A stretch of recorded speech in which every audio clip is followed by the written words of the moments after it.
There are 10 parts of speech, and they are all troublesome. Mark Twain. You're listening to Writing Roots, brought to you by Aspen House Publishing.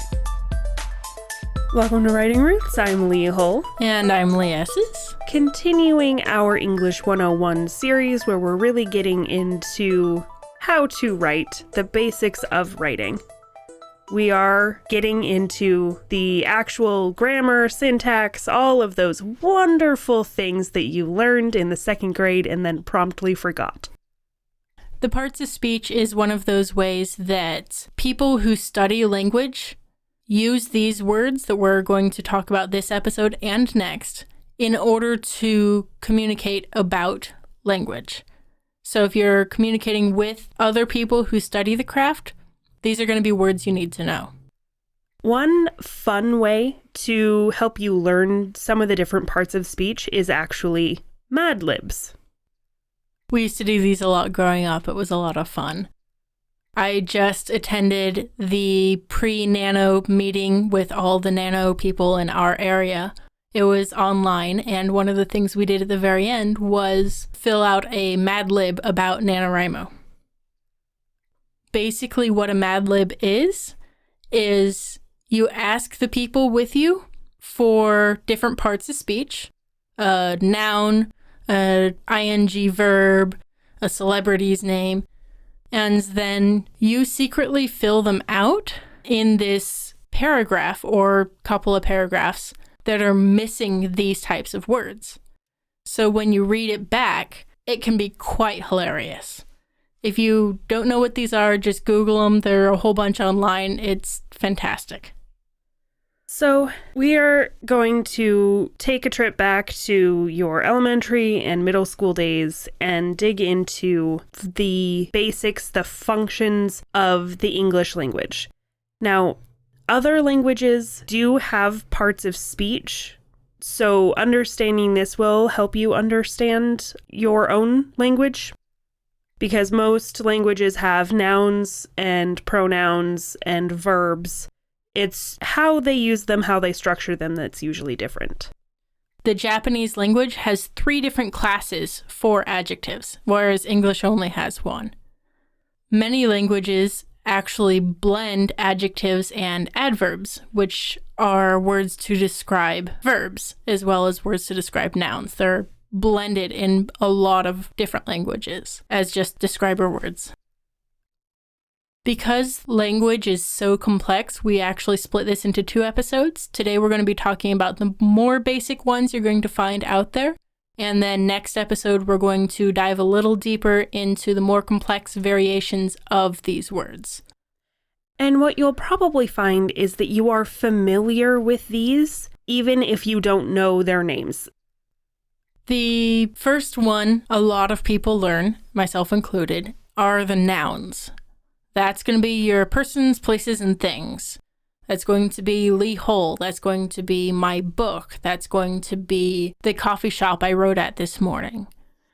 If you are familiar with the game 20 Questions, one player thinks of a noun, a person, place, or thing, and then the other gets to ask 20 questions in order to figure out the object the other person is thinking of. In conjunction with nouns, so nouns are the person, place, or thing, you have pronouns. These are the words that we use in place of nouns. He, she, her, him. It, they. These are the substitutes. In sign language, nouns and pronouns are pretty much the same thing. Nouns and pronouns are going to be some of the most common words you use in your writing. You will have a noun or a pronoun in nearly every sentence, and especially every complete sentence. The next part of speech includes your adjectives. These are descriptive words. The colors, the textures. Think of the 5 senses. Anything that you describe with sense is an adjective. In English, these words come before the noun. It is a green car. In basically every other language, they come after the noun because the noun is more important to get stated first. So, in Spanish, it would be car green instead of green car. In my opinion, these should be in the same category as adverbs, which we'll talk about in a moment, because they often get abused with redundancy. And a lot of the editing I do is taking out adjectives because it was a cool soda. It doesn't matter that it's cool, it's a soda, it's assumed it's cool. But if it's a warm soda, then it does matter, because then it's gross. But then it's not redundant, and I am all for that adjective.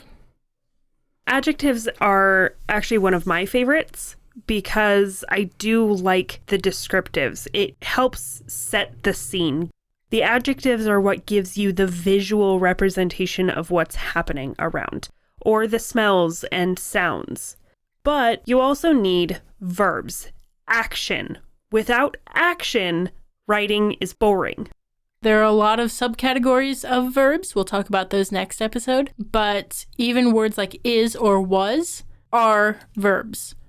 These states of being are what are happening to the subject and object in the sentence, are happening to the nouns in the sentence. So he ran. Anything that denotes movement will fall into the verb category. I will say beware of gerunds. Those are verbs ending in ing, but they're used in the sentence like a noun. So I like writing. Writing is a verb, but in this case, it's used as a noun. You like the act of writing. Like is going to be your verb in that sentence. I am writing a book. Writing is a verb. Now, for the controversial part of speech, the adverbs.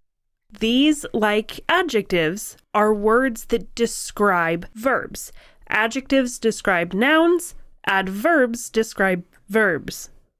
We have a whole bonus episode on this where we hash it out, and I think I won that episode of yay, adverbs win, but redundancy loses. Yes. Adverbs have a place. They modify the verbs.